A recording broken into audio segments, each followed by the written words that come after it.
Hello Glenchappers! Welcome once again to my channel. This is Sir Job and welcome to Sir Job TV. Para sa lahat po ng mga new explorers tsaka newly discovered pa lang po sa akin channel, please don't forget to subscribe and click the notification bell for you to be updated with my future videos. So ipagpapatuloy po natin sa umagang ito ang discussion sa Pre-Colonial Filipino life. So sa atin pong previous video, napatunayan na po natin na ang mga Filipinos before ay civilized na po bago pa man dumating ang mga Espanyol. So sa araw na ito, ibibigay ko po sa inyo ang discussion ng social classes ng pre-colonial people. So ang atin pong pag-uusapan sa umagang ito ay tungkol sa 8 facts about the social classes of pre-colonial Filipino people. Welcome to my video number 107.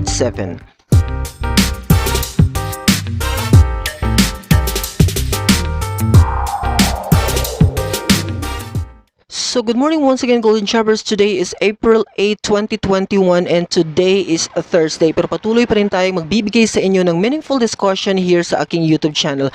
So nag-change ako ng setup ngayon kung na-observe ninyo kasi medyo napagod ako sa pagkakagamit ng whiteboard na nasa likuran ko ngayon. So I'm using now my laptop. Nag-prepare ako ng PowerPoint presentation and then so kung ma-observe ninyo sa ating discussion, bababa kasi titingin ako dito sa aking PowerPoint presentation and then i-discuss ko sa inyo dito sa mismong cellphone kung saan ako nakaharap ngayon. So yan ang ating setup sa ating discussion for this morning. So once again, ang pag-uusapan natin ngayon ay social classes ng pre-colonial people. So dito nyo po maiintindihan na before pa man dumating ang mga Espanyol, meron na po tayong setup, no, napakagandang setup talking about the social classes of the pre-colonial people. So kung mapapansin nyo po sa title ng ating video, 8 facts po siya about pre-colonial Filipino life, no, talking about the social classes of the pre-colonial people. So 8 facts po siya. Okay, so iisa-isahin po nating i-discuss ang mga facts na yan para mas lalo nyo pong maintindihan ang konsepto ng pre-colonial people in this particular country, Philippines.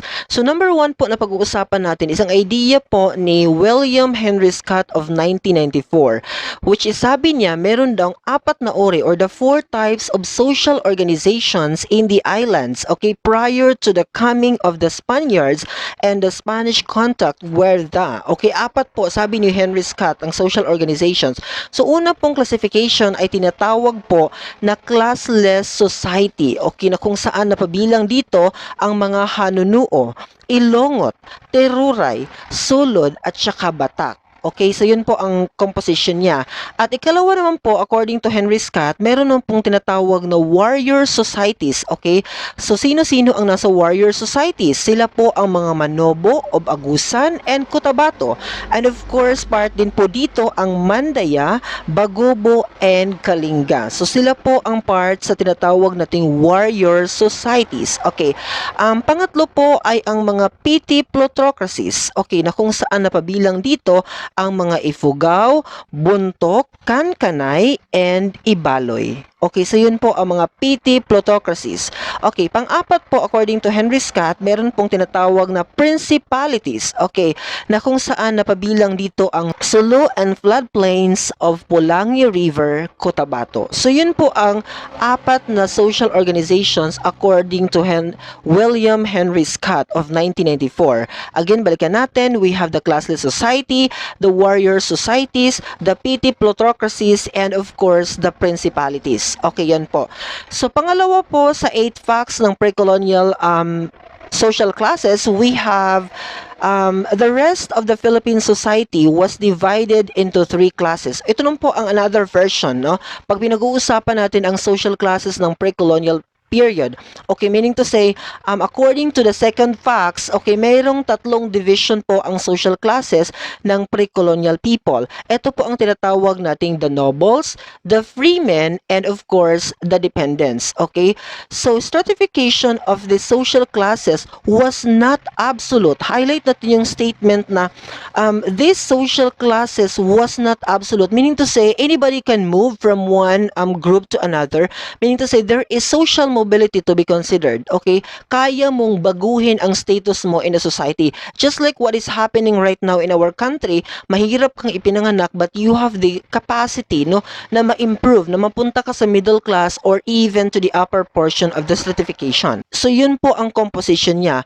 Kasi kung atin pong i-describe sa inyo ang 3 division na ito ng social classes ng pre-colonial people, wala pong konsepto ng caste system. Okay, considering the three classification of social classes ng pre-colonial period. Okay, under the second facts na pinag-uusapan natin ngayon.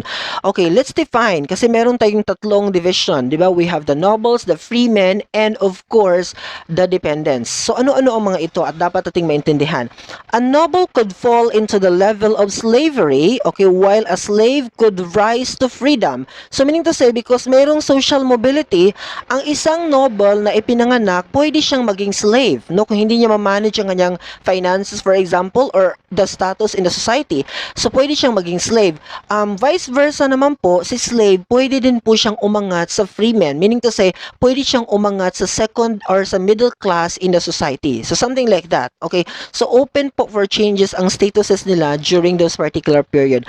In other words, there was a high level of social mobility in early Philippine society. High level of social mobility because everybody can uplift themselves, no, wherever social status they have. Nung ipinanganak po sila sa society na yan under the pre-colonial period, pwede po nilang baguhin ang kanilang status in the society. So ganun po, because we have that high level of social mobility, talking about the second fact of the social classes in the under pre-colonial period.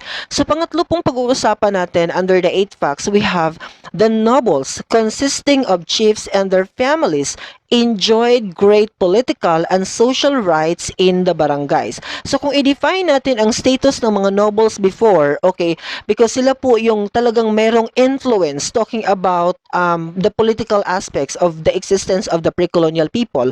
So nakalagay po dito, enjoyed great political and social rights in the barangays. Because of course, sila po yung may pinakamataas na position talking about the social status of the pre-colonial people. So, of course, they can maneuver and they can manipulate, they can control. Kung meron nun po silang constitution before na fina-follow, of course, nahawak po ito ng isang chief or isang dato or isang raha ng barangay. Because napag-usapan po natin sa ating previous video na ang namumuno po ng isang barangay na kung saan merong 30 to 100 families ay isa pong raha or dato. So, meaning to say, as part of that particular group of people in the society, which is mga nobles po sila, so they have really great power or they enjoyed everything about the political aspects ng kanilang lugar. Of course, mas powerful po talaga sila. In the Tagalog region, they usually carry the title of Gat or Lakan. Okay, kung familiar kayo sa mga statement na ito, si Gat Jose Rizal, di ba meron tayong ganong statement? Kasi si Rizal po kasi is nasa higher po na position si Rizal. Middle class to the noble position, the upper class, nandyan po siya napabilang ang konsepto ng existence na Rizal during sa kanyang period. So, ganun po. Tinatawag po silang Gat or Lakan. Nandyan po yan sa kanilang mga pangalan. Titulo po iyan. Kumaga sa atin dito, mayroon tayong attachment sa ating mga pangalan. Before our name, meron tayong mga prefix na doctor, attorney, or ano pa mang nakadagdag sa ating pangalan.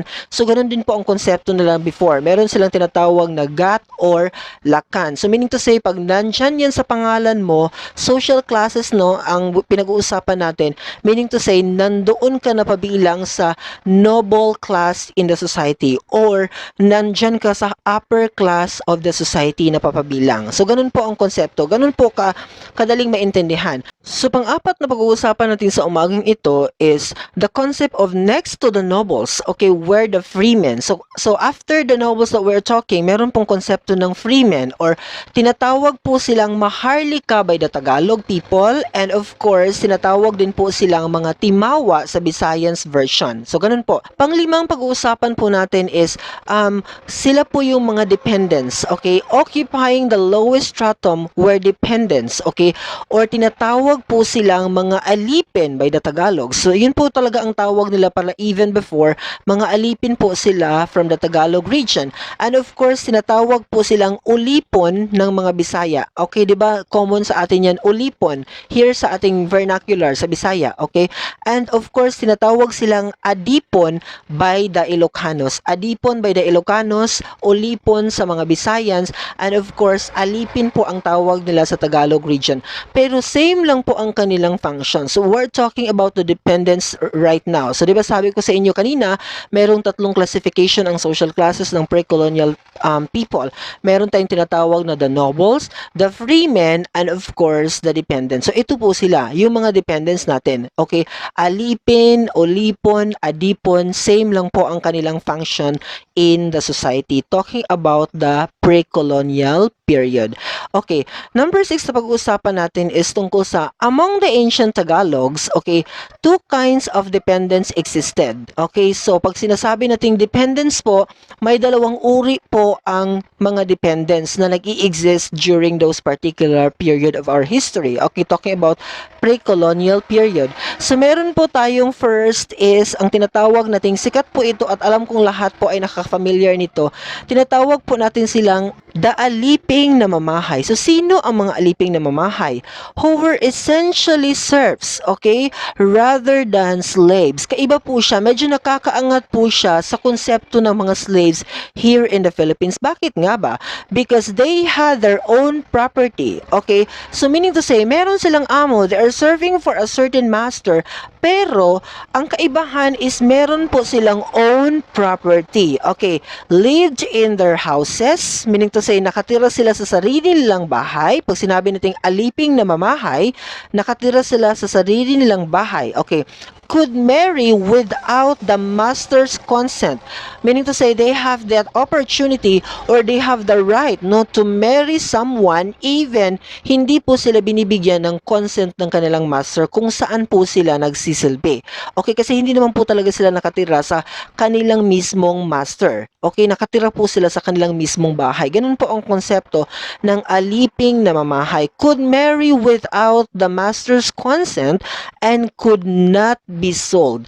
Kasi remember po, pag sinabi nating pre-colonial or even the history of slavery in the world, nabibenta po kasi ang slave before. Pero ang aliping na mamahay po, nakastate po dito, klaro po sa atin, could not be sold. Meaning to say, hindi pwedeng ibenta ang isang uri ng alipin na tinatawag nating aliping na mamahay. Okay, so ganun po ang konsepto niya.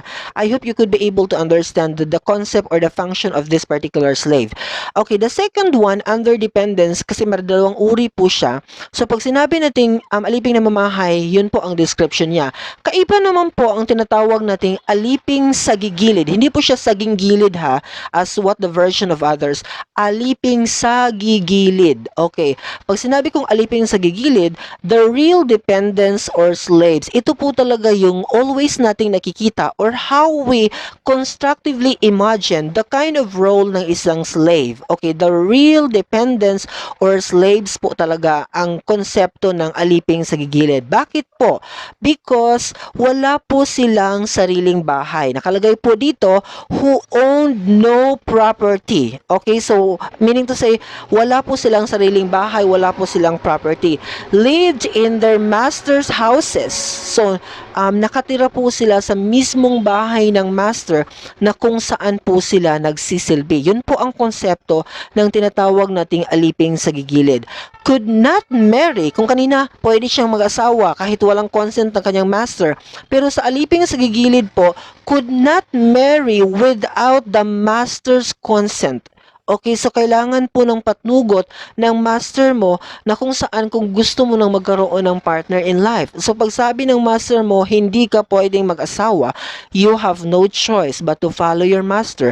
Kasi yun po ang definition ng konsepto ng aliping sa gigilid. Okay, could not marry without the master's consent and could be sold anytime. So, anumang oras po na sasabihin ng master mo na ibibenta ka na, meron ka ng bagong amo ngayon, wala ka pong magagawa. Aliping sa gigilid, that is the concept. So, mas mababa po siya. Kung titingnan natin, mas pinakamababa po talaga siya sa posisyon kasi yung aliping na mamahay, at least, hindi sila ibinibenta anytime. Meron silang sariling tahanan and of course, they could decide no for their own. Some aspects sa kanilang lives or existence, pwede silang magdesisyon. Pero ang aliping sa gigilid po, wala po silang karapatang magdesisyon, wala po silang property, and of course, anytime po, pwede po siyang ibenta ng kanyang amo. So, ganun po ang konsepto ng existence ng aliping sa gigilid na ito as far as pre-colonial Philippines is concerned. So, number 7 na pag-uusapan natin sa umagang ito ay tungkol naman sa version ng mga Visayans. Okay, talking about the dependents pa rin. Okay? Among the ancient Visayans, the dependents were of three kinds. Tatlong uri po according ng mga Visayans.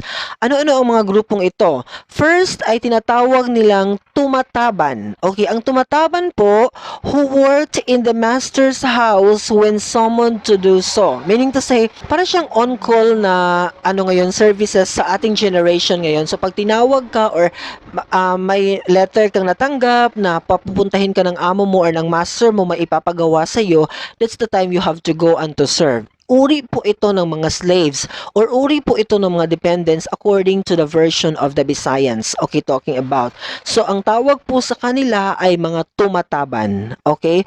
So, the second one naman po ay tinawag po sa ng mga Visayans na tumarampok. So, ang mga tumarampok po ay magtatrabaho po sa kanyang master ng isang araw. Kasi ang tumataban, it could be, pag matapos mo na ang trabaho mo, okay, sa ilang oras lang, so you can go home. Pero pag sinabi nating tumarampok, kailangan talaga tapusin mo ang isang araw na pagtatrabaho sa isang master kung saan ka man po nabibilang or kung sino man po ang boss mo in that particular situation. Okay, or set up, talking about the pre-colonial period. So, sila po ang mga tumarampok. Isang araw po silang magsiservisyo sa kanilang master. Ang ikatlong uri naman po ng mga dependents, in the version of the Visayans, we have the tinatawag nating ayuwi. Okay? Ang mga ayuwi po ay who worked 3 days for his Lord. Pag nagtatrabaho ka po, kung ipinapatawag ka lang, okay, in a specific period of time, yan po ang mga tumataban.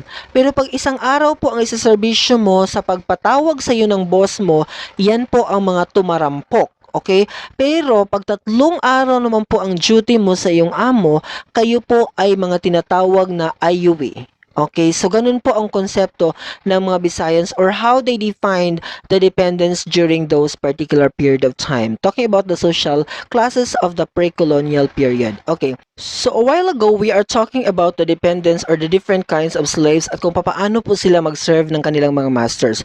So sa pangwalo po nating discussion para sa umagang ito, pag-uusapan po natin kung paano nga ba lumaya ang isang slave sa kamay ng kanyang amo. Talking about the pre-colonial period. A dependent could emancipate himself or herself and become through, okay, letter A, through purchase. Okay, kung meron pong bumili sa kanya, okay, kagaya ng sinabi natin kanina sa aliping sa gigilid na pwede siyang ibenta, so makakaalis siya sa kamay ng amo na ito kung mabibili siya ng another amo. Of course, kasi dependence pa rin naman siya or slave pa rin naman siya.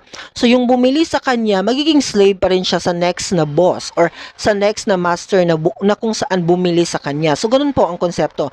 Nakaalis siya sa kanyang amo through what? First is through purchase. Meaning to say, may bumili sa kanya. So, ang slave po kasi noon is considered as property lang po yan. That any moment, pwede po siyang ibenta at any moment, pwede pong may makabili sa kanya. So, yun po, naka-emancipate siya sa kanyang amo. Second one is through marriage, okay? Or nakapangasawa siya. Kasi, di ba kung i-describe natin kanina ang ating social status sa pre-colonial period, higher po ang level ng social mobility. So, meaning to say, pwede kang mag-move from one status to another. Meaning to say, from dependents, pwede kang maging part ng mga free men. Ganun po ang konsepto. So, isa sa pamamaraan para ma-improve po ang inyong social status in the society is through marriage po. Meaning to say, nakapangasawa ka ng higher position than you. Isa kang dependent or isa kang slave, okay, pero napangasawa ka ng isang free man, so umangat ang iyong status in the society. Especially pag ikaw ay isang babae, napangasawa ka ng isang noble, for example, ng inyong lugar. So, umangat po ang society identity mo by means of that particular situation. Okay, kasi napangasawa ka ng isang dato and you are a slave in a given situation. Okay, thirdly po is voluntary action of the master to liberate his slave. So seldom po itong nangyayari, voluntary action of the master na i-liberate po ang kanyang slave talaga. So meaning to say, baka naawa ang kanyang amo, nagsiserve ang slave na ito for 10 years or 20 years in the making. So naisip niyang kanyang amo na bigyan na po ng kalayaan ang slave na ito sa kamay niya. So this is also a nice thing to be happen, no? So ito po ay posibleng mangyari, pero as I said to you, seldom pong nangyayari na binibitiwan po tayo ng ating mga amo. Talking about the social classes in the pre-colonial period. So ganun po siya, by means of purchase, meaning to say may bumili sa iyo, so nakaalis ka sa amo mo, or napangasawa ka ng higher position or higher social status than you na bago ang konsepto mo, nakapag-emancipate ka sa dating social status mo, correct? And then pangatlo po is voluntary action of liberating you from that particular job you have, okay, from your previous boss or master. So ganun po ang konsepto. So that's how we could be able to identify, and this particular discussion this morning, kung makikita ninyo, talking about the social classes of the pre-colonial period, makikita natin ang napakagandang setup na po ng ating social classes before pa man po dumating ang mga Espanyol. So this is one also of the reasons na talagang mabibigyan natin ng tuldok, no? Mabibigyan po natin ng mga facts or evidences ang konseptong iyan.